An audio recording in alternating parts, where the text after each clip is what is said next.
Bem-vindos ao nosso canal. Hoje, vamos explorar uma parte complexa da história e relação entre os povos árabes e judeus. Essa é uma jornada marcada por conflitos, mas também por uma ligação histórica e religiosa profundamente enraizada. Vamos mergulhar nesse tema delicado, explorando trechos bíblicos que moldaram essas relações ao longo dos séculos. Para compreendermos a raiz desse desentendimento, precisamos voltar às origens, à narrativa bíblica. Tanto para árabes quanto para judeus, a Terra Santa é um lugar sagrado. No Antigo Testamento, encontramos a história de Abraão, que é considerado pai tanto dos árabes quanto dos judeus.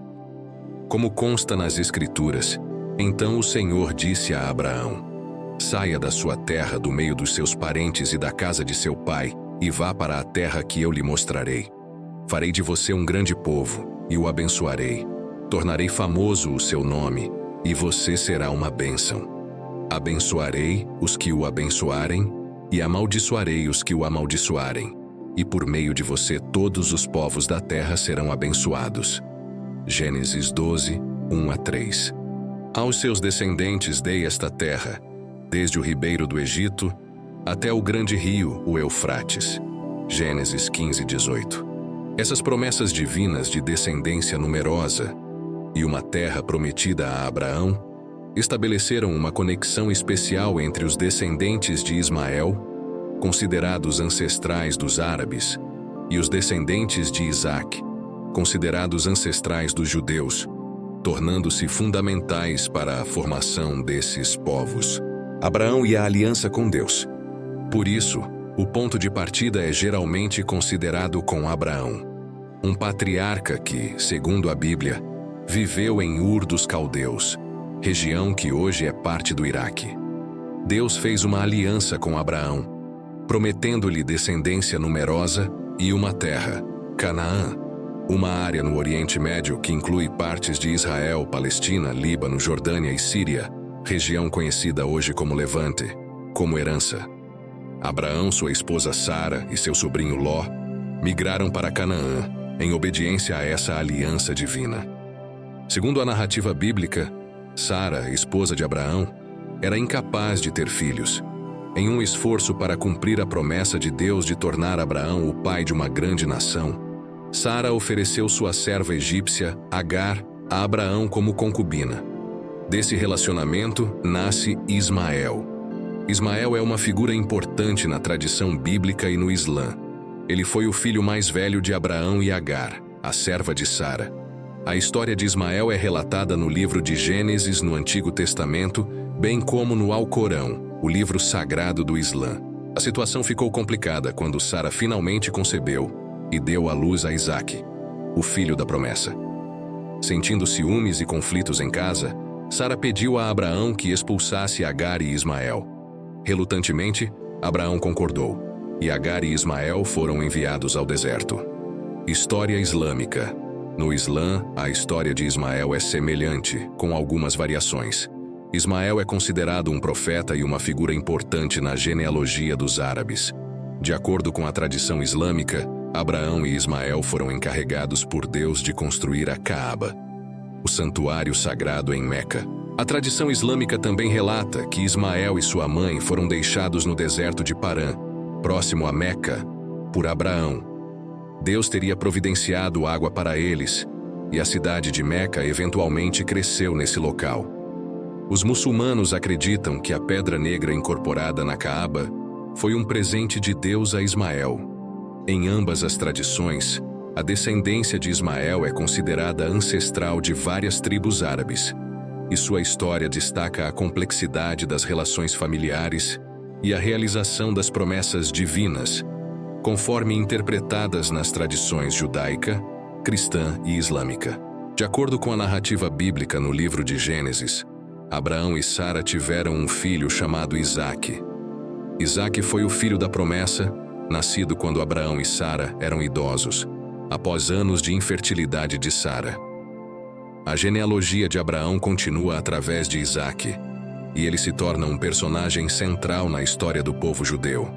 Isaque, por sua vez, teve 2 filhos gêmeos, Esaú e Jacó.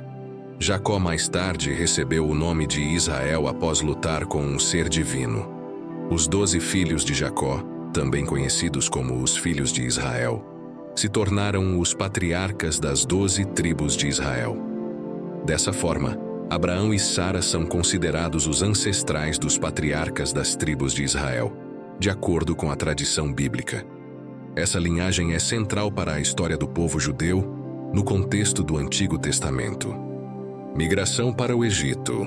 Um dos filhos de Jacó, José, foi vendido como escravo por seus irmãos.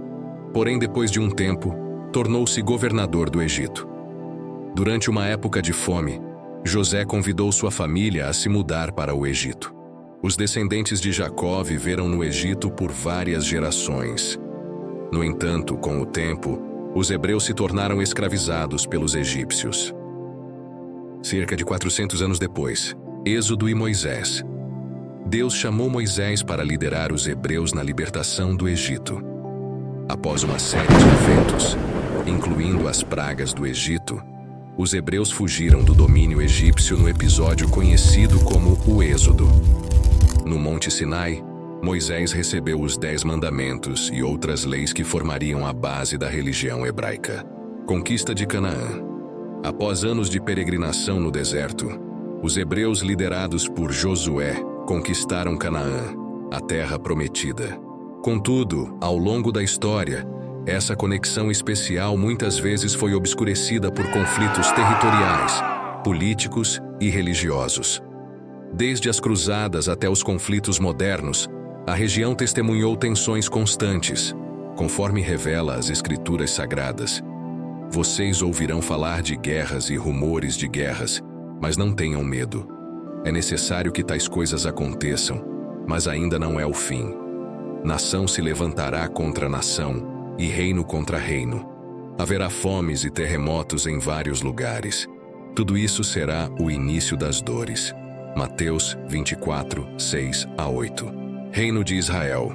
O auge do poder e esplendor de Israel ocorreu sob os reinados de Saul, Davi e Salomão, que construiu o templo em Jerusalém. O templo de Salomão, construído em Jerusalém, tornou-se um símbolo da grandiosidade e da presença divina. Conforme está escrito na Bíblia, será ele quem construirá um templo em honra ao meu nome, e eu firmarei o trono dele para sempre. Segundo Samuel 7:13. Essa era de ouro de Israel também trouxe consigo desafios e testes de fé. Divisão do reino. Após a morte de Salomão, o reino foi dividido em Israel ao norte e Judá ao sul. Queda de Jerusalém, 587 a 586 a.C. O reino de Judá, um dos reinos resultantes da divisão de Israel, foi conquistado e destruído pelos babilônios liderados pelo rei Nabucodonosor II. O Templo de Salomão, em Jerusalém, foi destruído durante esse período.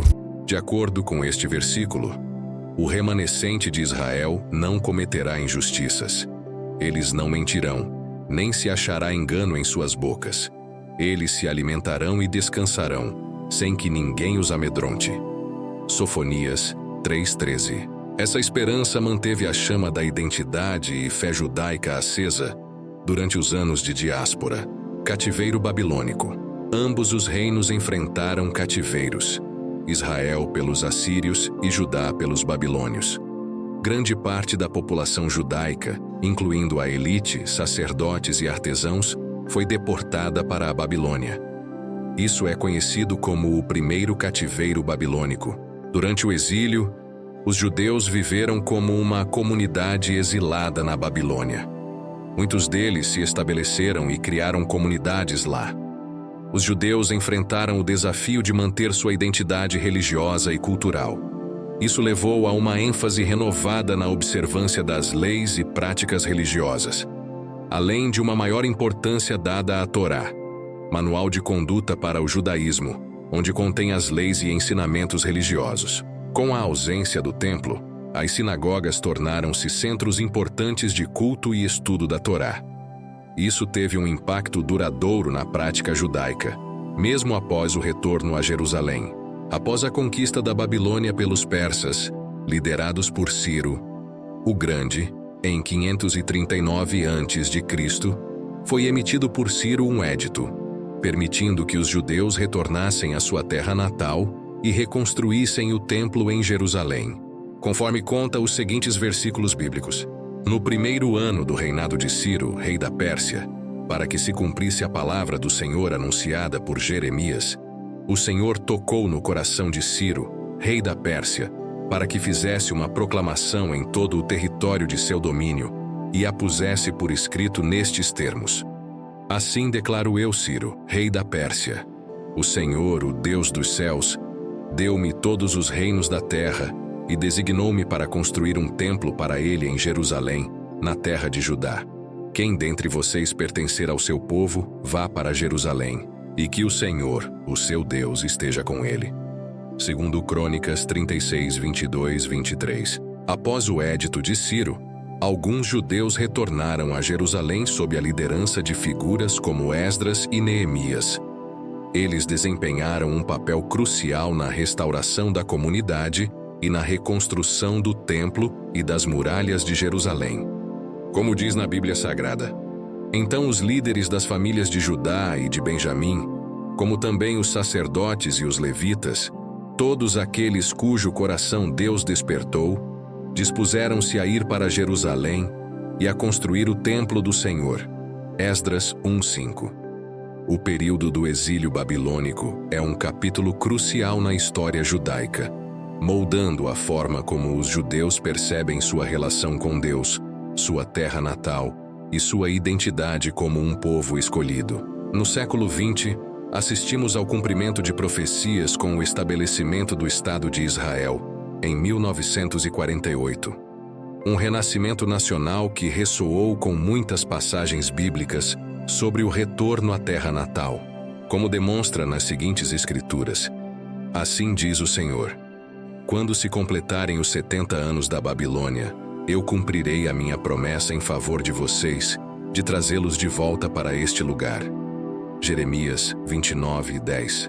Naquele dia, o Senhor estenderá o braço pela segunda vez para reivindicar o remanescente do seu povo, que for deixado na Assíria, no Egito, em Patros, na Etiópia, em Elão, em Sinear, em Amate e nas ilhas do mar.